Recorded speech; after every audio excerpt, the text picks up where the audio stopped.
আসসালামু আলাইকুম রহমতুল্লাহ। প্রিয় সুদী কাছে দূরে দেশ ও প্রবাসে যে যেখান থেকে দেখছেন, আপনাদের সকলকে আজকে আমার কথা শুনবার জন্য স্বাগতম। প্রথম রমজান আমরা ইফতারি শেষ করেছি, একটু রেস্ট নিচ্ছি। ইতিমধ্যে আমরা খুব ভয়ঙ্কর একটি সংবাদ দেখলাম, দ্য ডেইলি স্টারের সংবাদ। অর্থাৎ চাঁদাবাজির নতুন সংজ্ঞা দিলেন আমাদের বর্তমান সড়ক ও পরিবহন মন্ত্রী জনাব শেখ রবিউল আলম। আমি যদি একটু ইটা দেখাই, মূল নিউজটা, স্ক্রিনশট না মূল নিউজ, আমি এখান থেকে একটু পড়বো যে আসলে চাঁদাবাজি বলতে বিষয় কিছু নেই, সড়কে কোনো চাঁদাবাজি হয় না। এই বিষয়টাই তিনি ক্লিয়ার করেছেন এবং চাঁদাবাজির নতুন একটা সংজ্ঞা দিয়েছেন। এই বিষয়টা নিয়ে আমি আলোচনা শেষ পর্যন্ত থাকবো। আশা করি আপনারাও সাথে থাকবেন এবং আপনাদের মূল্যবান মতামত অবশ্যই কমেন্টে জানাবেন। আমরা যদি নিউজটা শুরু করি, দ্য ডেইলি স্টার বাংলা 1 ঘন্টা আগে মাত্র নিউজটা তারা পাবলিক করেছে। সড়কে সমঝোতার ভিত্তিতে টাকা নেওয়া চাঁদা নয়, বাধ্য করা হলে চাঁদা, সড়ক পরিবহন মন্ত্রী। অর্থাৎ যদি কারো থেকে জোরপূর্বক নেওয়া হয়, বাধ্য করা হয় যে আপনাকে না হলে মেরে ফেলবো, এরকম কোনো বক্তব্য হয়, সেটা চাঁদা হবে। কিন্তু নর্মালি কোনো কিছু নল ধরে বা কোনো কিছু দিয়ে বা কোনো ক্ষমতার বাধ্যবাধকতা দেখিয়ে যদি তার থেকে একটা সমঝোতা হয়, সেটা বোধহয় চাঁদা না। আমি তো মনে করি নল ধরলেও সেটা চাঁদা হওয়ার কথা না, কারণ সেটাও সমঝোতার ভিত্তিতে, যে তুমি চাঁদা দিবা, বিনিময়ে তুমি জীবনটা রক্ষা পাবা, এরকম একটা বিষয়। সেটাও কিন্তু এক ধরনের সমঝোতা। সেটাও হয়তো আমরা পরবর্তী ধাপে হয়তো দেখব। এটা হয়তো প্রথম ধাপ, এই কারণে ওই বিষয়গুলি এখানে উনি একটু মানে রাগ ডাক করেই কথা বলেছেন। আমরা যদি একটু ভিতরে ঢুকি, সড়ক পরিবহন ও যোগাযোগ মন্ত্রী শেখ রবিউল আলম বলেন, সড়কে বিভিন্ন পরিবহন থেকে সমঝোতার ভিত্তিতে টাকা নেওয়া হলে সেটা চাঁদা নয়, বরং টাকা দিতে বাধ্য করা হলে সেটা চাঁদা। আজ বৃহস্পতিবার বিকেলে সচিবালয়ের নিজ কার্যালয়ে এক সংবাদ ব্রিফিংয়ে সাংবাদিকদের প্রশ্নের জবাবে তিনি একথা বলেন। মন্ত্রী বলেন, সড়কে পরিবহনের চাঁদা যেটা বলা হয়, সেটাকে আমি চাঁদা দেখি না। মালিক সমিতি, শ্রমিক সমিতি আছে, তারা তাদের কল্যাণে এটা ব্যয় করে। এটা অলিখিত বিধির মতো। চাঁদা আমি সেটাকে বলতে চাই যেটা কেউ দিতে চায় না, বাধ্য করা হয়। তথা আমি চাঁদা দিব না আর আমি ওই স্ট্যান্ডে ব্যবসা করব, সেটা কিন্তু কোনো ক্রমেই সম্ভব না। তার মানে কি, আমি কি বাধ্য না চাঁদা দিতে? আমাকে তো বাধ্য করা হচ্ছে। আমি যদি চাঁদা না দেই, কাল থেকে কি আমি ওই স্ট্যান্ডে আমি আমার গাড়ি ঢুকাইতে পারবো? ওই স্ট্যান্ড থেকে আমি গাড়ি চালাইতে পারবো? সেটা তো পারবো না। তার মানে এটা তো বাধ্য করাই। মালিক সমিতি নির্দিষ্ট হারে টাকা তুলে মালিকদের কল্যাণে ব্যয় করতে চান, এটা ওনার বক্তব্য। কতটুকু ব্যবহার হয় সেটা নিয়ে বিতর্ক আছে, কিন্তু তারা সমঝোতার ভিত্তিতে এই কাজটা করে বলেন তিনি। মন্ত্রী রবিউল আলম আরো বলেন, শ্রমিক কল্যাণ ফেডারেশনের অনেক সংস্থা আছে, তারা এটা সমঝোতার ভিত্তিতে করে টাকা তোলে। সেখানে আবার প্রাধান্য পায় যখন যার প্রভাব থাকে। এই যখন যার প্রভাব থাকে তারাই যদি এটা করে থাকে, তার মানে তো প্রভাবেই করা হচ্ছে, তার মানে তো জোরপূর্বকই করা হচ্ছে, তা নাহলে তো প্রভাবের কথাই আসতো না। উনি নিজেই কিন্তু স্বীকার করেও নিচ্ছেন, হয়তো উনি খেয়াল করেননি বিষয়টা, যে সেখানে আবার প্রাধান্য পায় যখন যার প্রভাব থাকে। এখন মালিকদের বা দলের প্রভাব থাকে, যে দল ক্ষমতা থাকে সেই দলের শ্রমিক সংগঠনের একটা আধিপত্য থাকে। কিন্তু এটা চাঁদা আকারে আমাদের কাছে দেখার সুযোগ হচ্ছে না, কারণ এটা সমঝোতার ভিত্তিতে করা হয়। মানে যেই দল ক্ষমতা থাকে সেই দল কেন তুলবে? যদি মনে করেন যেটা কল্যাণের জন্যই হয়, তাহলে আমরা তো বিভিন্ন জায়গায় বিভিন্ন সমিতি দেখি, ব্যবসায়িক সমিতি দেখি, অনেক সমিতি দেখি। তো সেই সমিতিগুলি তো ওই ব্যবসায়িক সমিতি যারা নির্বাচিত তারাই চালাবেন। তাহলে যারা ক্ষমতায় আসবেন তারা কেন সেখানে আধিপত্য বজায় রাখবেন? তারা কেন সেটা নিয়ন্ত্রণ করবেন? তারা কেন সেটার নীতি নির্ধারণ করবেন? বা এখানে দখলদার হিসেবে তারা কেন ওই টাকাগুলি লুটে পুটে খাবেন? বিষয়টা কি? মূল কারণটা কি? আসলে মূল ঘটনাটা কি? এটাই হচ্ছে বাস্তবতা। কিন্তু যোগাযোগ মন্ত্রণালয়ের অধীনে যেসব জায়গা আছে, সেখানে সেখানে বাইরে থেকে কেউ চাপ প্রয়োগ করে চাঁদা নেবে বা সুবিধা নেবে সে সুযোগ নেই। কিন্তু মালিকরা যদি সমঝোতার ভিত্তিতে সেটা করে, তাহলে আমরা তাদের সঙ্গে কথা বলে দেখব যে সেখানে কেউ বঞ্চিত হচ্ছে কিনা এবং সেই অর্থের অপব্যবহার হচ্ছে কিনা, যোগ করেন তিনি। সড়কে যানজটের বিষয়ে প্রশ্নের জবাবে মন্ত্রী বলেন, সড়কের মহাসড়কের উপরই অনেক জায়গায় বাজার বসে গেছে, সেখানে যানজট হচ্ছে, এগুলো একটা শৃঙ্খলার মধ্যে আনতে হবে। ঈদের ছুটিতে বাড়ি ফেরার বিষয়ে তিনি বলেন, ছুটি ছোট হয়ে গেলে চাপ নেওয়াটা একটু কঠিন হয়ে যায়। গতবার ছুটি বড় ছিল, এতে একটু এতে একটা সুবিধা পাওয়া গেছে। এবার আমরা সিদ্ধান্ত নিয়েছি যে এই প্রক্রিয়াটা অনুসরণ করব। পাশাপাশি নতুন করে আর কি প্রক্রিয়া করলে ভোগান্তি কমবে সেটা ঠিক করা হবে। আশা করছি আমাদের নিরাপদে বাড়ি পাঠাতে আপনাদের নিরাপদে বাড়ি পাঠাতে আমরা সক্ষম হব। তবে ছুটির ব্যাপারটা এখানে খুব গুরুত্বপূর্ণ বিষয়। সেক্ষেত্রেও কোনো কিছু করা যায় না। আরও 5, 7, 10 দিন গেলে আমরা বিস্তারিতভাবে বলতে পারবো, যোগ করেন তিনি। এই হচ্ছে মূলত আজকের এই নিউজটা, দ্য ডেইলি স্টার বাংলা নিউজটা। এখন আমার প্রশ্ন হচ্ছে, সড়কে উনি চাঁদা দেখেন না কেন? আমরা বারবার 5ই আগস্টের পর থেকে এই লাইভগুলি আমরা করে আসতেছি, ভিডিও বানিয়েছি, অনেকগুলি বক্তব্য আমি নিজেই দিয়েছি এককভাবে, এছাড়া আরো অনেকেই দিয়েছেন, যে আমাদের মহাসড়কগুলি, বিশেষত আমি যে এলাকার মানুষ, ফরিদপুর সালতা নগরকান্দা ফরিদপুর 2 আসন, তো সেখান থেকে আমার ঢাকা আসতে গেলে মাওয়া রোড হয়ে আমি যতগুলি বাস স্টপেজ পাই, প্রত্যেকটা স্টপেজ থেকে কিছু চাঁদাবাজ দাঁড়িয়ে থাকে, তারা সেখান থেকে বাসওয়ালাদের থেকে মাথা পিছু টাকা নিয়ে নেয়। অথচ ওই জায়গায় না তারা তাদের কোনো ঘর করেছে, না তারা টিকিট বিক্রি করে কাউন্টার আছে, কিচ্ছু না।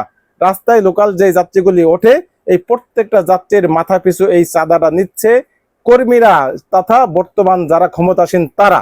বর্তমান ক্ষমতাসীন বলতে 5ই আগস্টের পর থেকে যারা ক্ষমতাসীন ছিল। 5ই আগস্টের পর থেকে কারা ক্ষমতাসীন ছিল? মূলত বিএনপি। আমি যদি নাম ধরে বলি, বিএনপি, কারণ বিএনপির বড় অঙ্গ সংগঠন ছিল। কোন দল আওয়ামী লীগের পরে বিএনপি ছাড়া আর কোন দল এককভাবে সারা বাংলাদেশ এভাবে কর্তৃত্ব করা বা এভাবে প্রভাব বিস্তার করা কারো দ্বারাই সম্ভব না। জামাত হয়তো কোনো কোনো জায়গা তাদের কিছু শক্তিমত্তা আছে, কিন্তু পুরা বাংলাদেশ একসাথে এই কাজগুলি করতে হলে তাদের বড় ধরনের পুরা বাংলাদেশ ব্যাপী তাদের লোকবল থাকতে হবে, যেটা আওয়ামী লীগের ছিল এবং যেটা বিএনপির ছিল। যে কারণে বিএনপির ঘাড়েই এই দোষটা যাবে অলিখিতভাবেই। আমি শেখ রবিউল আলমের মতোই বলছি, অলিখিতভাবে এটা বিএনপির ঘাড়েই যাবে। এবং এখন অন্তত বিএনপির বাস্তবতা ছিল যে তারা সেই জায়গা থেকে ফেরত আসবেন। যেহেতু অনেকেই বলতেছেন চাঁদাবাজি বন্ধ করবেন, জনাব মির্জা ফখরুল ইসলাম আলমগীর সাহেব তো তিনি একটি ওয়েবসাইটই খুলেছেন যেখানে চাঁদার অভিযোগ করার জন্য। এদিকে বিএনপির চেয়ারম্যান এবং বর্তমান প্রধানমন্ত্রী তারেক রহমান সাহেব তিনিও বলেছেন যে কোনোভাবেই কোনো চাঁদাবাজি বা অনিয়ম এগুলি তিনি সহ্য করবেন না, বরদাস্ত করবেন না।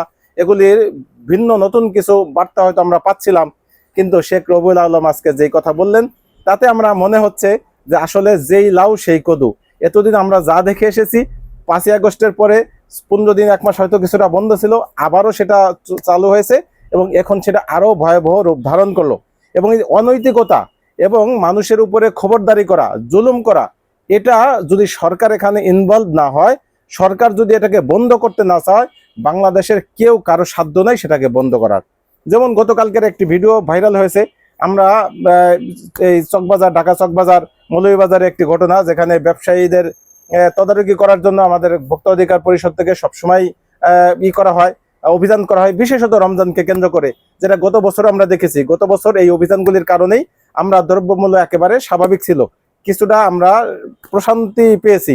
সেই জায়গায় এবছরও সেই কার্যক্রম হিসেবে তারা গতকালকে গিয়েছিলেন, কিন্তু কালকে গিয়ে যেভাবে বাধার সম্মুখীন হয়েছেন, যেভাবে তিনি ক্ষমতা দেখিয়েছেন, দাপট দেখিয়েছেন এবং হুমকি দিয়েছেন একজন ম্যাজিস্ট্রেটকে, ভ্রাম্যমাণ আদালতের একজন ম্যাজিস্ট্রেট, তাকে যেইভাবে হুমকি দেওয়া হয়েছে, তাতে এখানে স্পষ্ট মব করার একটা বিষয় ছিল।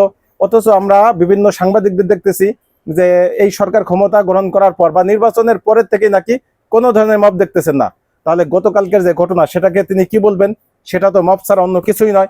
এই কাজগুলি আমার মনে হয় মাননীয় প্রধানমন্ত্রী তার দৃষ্টিতে যাওয়া উচিত, এবং আমি বিশ্বাস করি তার দৃষ্টিতে গিয়েছে এবং তিনি এটার সচরাচর যতটুকু করার দরকার, স্বাভাবিক যেই পদক্ষেপ সেটা তার নেওয়া দরকার, সেটা নেবেন সেই বিশ্বাস করি।